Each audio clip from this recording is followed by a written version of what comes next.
So here we have three loading types. Then we can analyze.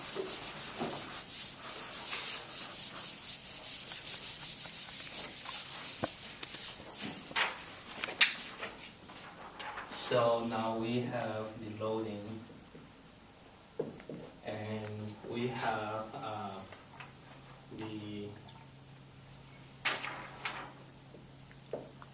V, and we have the moment, and we have torsion. Okay. And for example, here let me put this. This is the M about the x-axis. Because for certain situations, you might have the moment about x-axis, moment about the z-axis. So here, I try to utilize the label to distinguish this one. So this is the normal stress corresponding to individual loading, and strain stress about the individual loadings. Due to the transverse loading, we know there's no strain stress. And now for this case, we see. So this is the point H here, and now for point H here, this is the direction of our transverse loading. So this is our neutral axis. So from here you can see the tau apparently equal to 0. Because you can see, for example, I can tell, for example, if we choose a test section, if the test section is here, then this is the shaded area for us to calculate Q. And any point on the test segment have the tau equal to VQ over IP. And now we simply move the test segment down to past the point H. You can see basically the area for Q becomes 0. So that is 0 here. Okay. And for the moment here, so here for the moment we don't have the strain stress. And for the moment, we can do like this. So this is our cross section. This is point H. And the moment right now is about this, in this sense. So basically this is the cross section moment is like this. So that means at the lower portion that is in tension, right? Okay, and the moment the bending is, the magnitude is my over I. The moment is how much? This is 1.5 thousand. And y is the distance from the neutral axis to here. So basically that is radius. The radius is 0.6. And I is the moment of inertia, and that is y over 4 times radius to the fourth power. So basically that is 0.6 to the fourth power. Okay, that's the magnitude, and this is positive. So here the number is 8.84 KSI.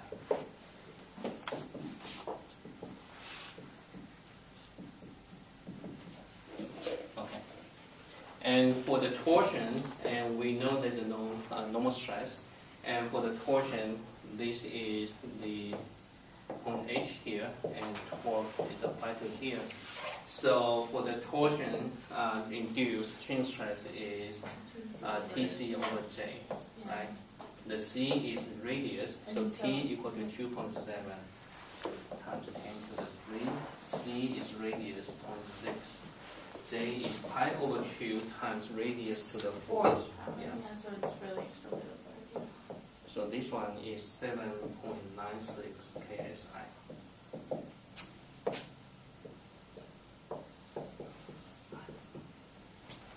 Okay, so now we have those data, and so we simply take summations here.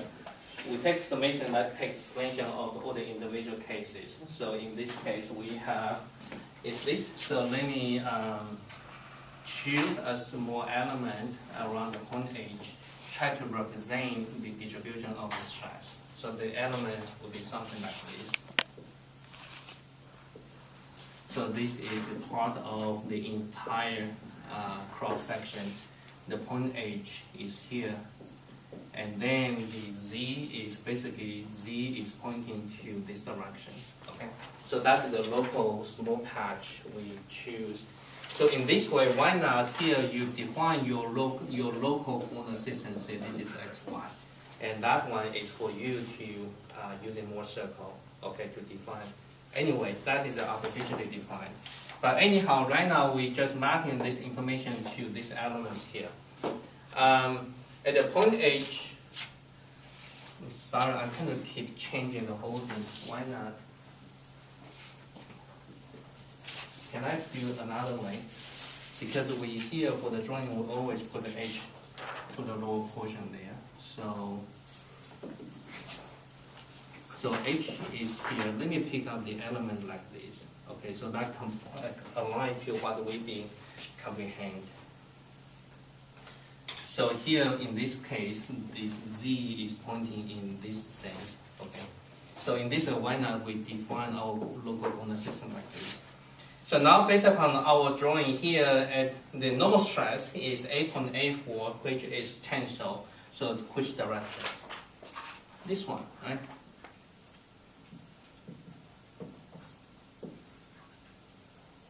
Are we okay? Well, This is a critical step. It doesn't really matter that you're saying like yx, right? The xy you can define for anything. Okay, I'm just. Yeah, anything. Yeah. Okay. But why not we just leave it? No, I'm just making. Yeah. And the shear stress, the point H is here, and we know that locally the distribution of the shear stress will be something like this, right? So that means at point H the shear stress should be in this sense, and that is 7.96. So once we have those things, then we can draw the other three sides. So basically that is something like this. And this one is 8.84. That's it. This is the starting point of making a Mohr circle. Okay, based upon this one, then we can draw the Mohr circle quickly.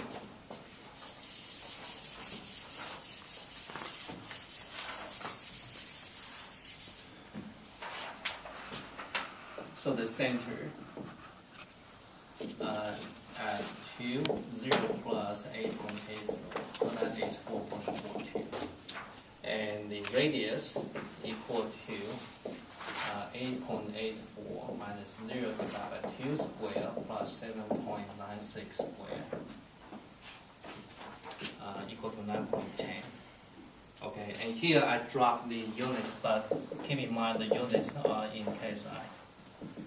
So now we have the Mohr circles like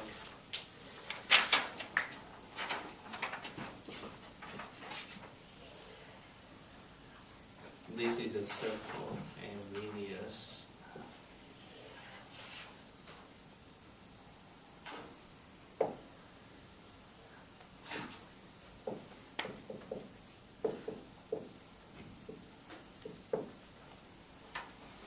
Okay, so this is our center here and 4.42.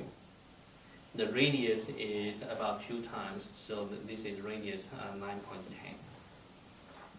The locations given by this, and say, let me pick up, for example, this is our xy coordinate systems.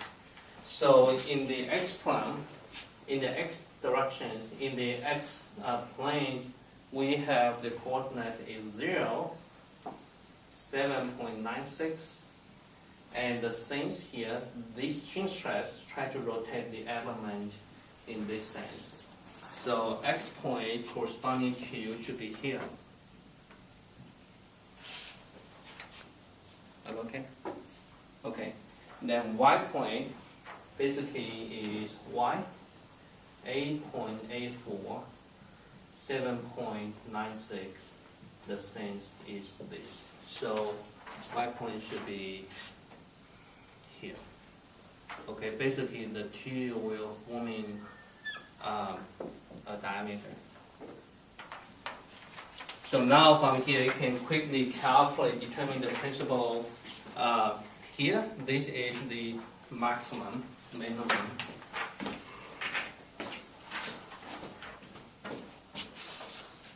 Sigma 1 will be equal to the center plus 4.42 plus radius 9.10. that is 13.52. And here you can calculate sigma 2 equal to 4.42 minus r, and that is equal to minus 4.68. Orientations. We can determine this angle. This is 2 theta p1. So 2 theta p1, if you look at this triangle carefully, then you should be able to get the theta p1.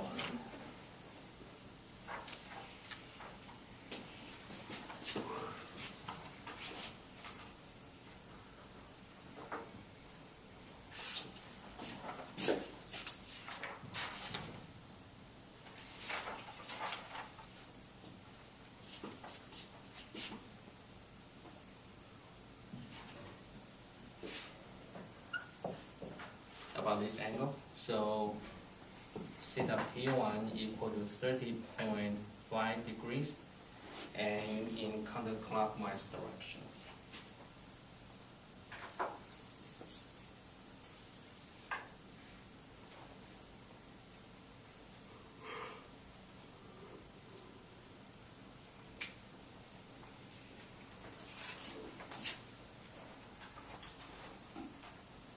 Okay. So in this sense, this is the principal orientations. So this is the about 30.5 degrees. So that means, drawing on this way, we simply rotate this element by 30 degrees, about 30 degrees. Okay, in 30 degrees, then this sense will have the maximum 13.52.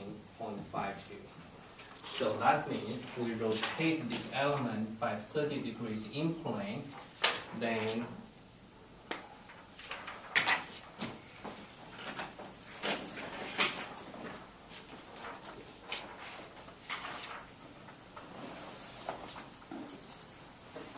this orientation will give us the maximum normal stress.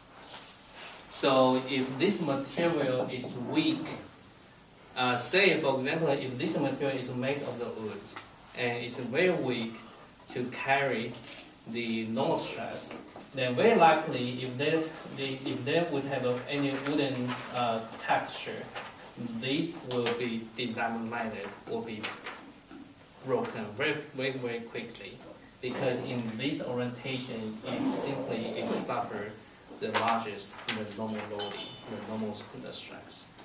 And this is the interpretation of analyzing the Mohr circle to the real world. So, which means if you're going to use laminate things to make the compositive, making this happen, then you have to pay attention to this orientation.